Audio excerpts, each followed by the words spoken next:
Okay.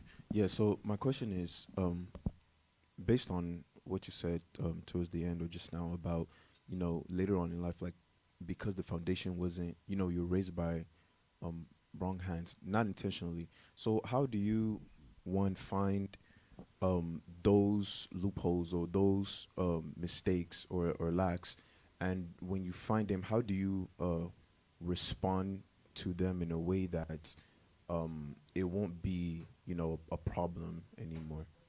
So I think I understand your question. I to identify the omissions and how to fix it. Basically, in a simple form. The reason why we are saying this today is part of the way to identify it. This message that we are hearing today, I didn't make it up.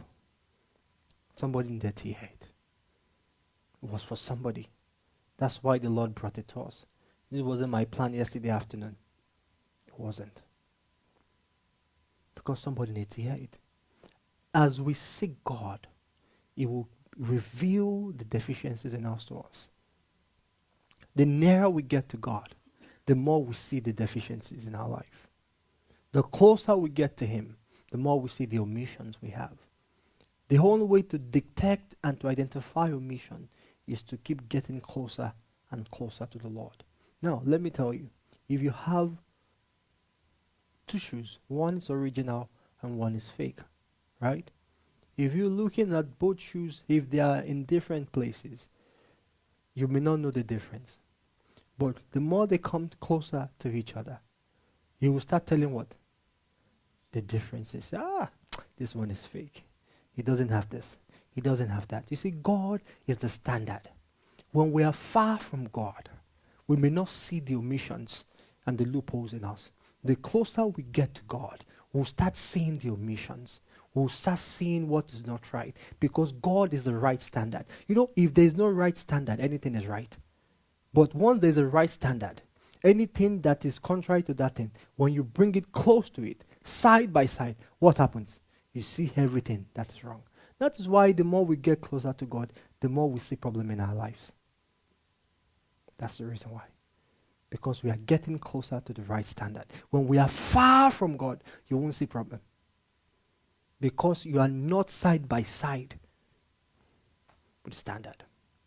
So, and as you identify it, it is also God that will help you to fix it.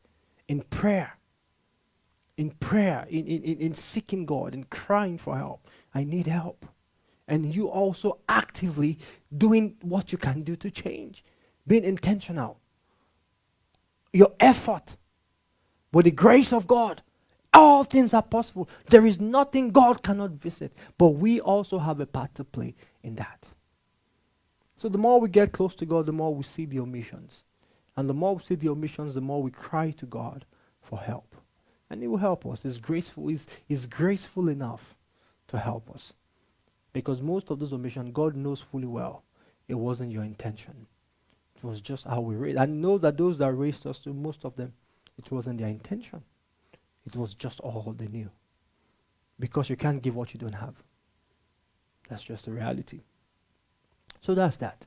So, the essence of this message is I want us to know that you have a calling. Your calling can be anything. Wherever you find yourself, it's a calling, and you do it as unto the Lord. When you come to church, you come in reverence, in fear.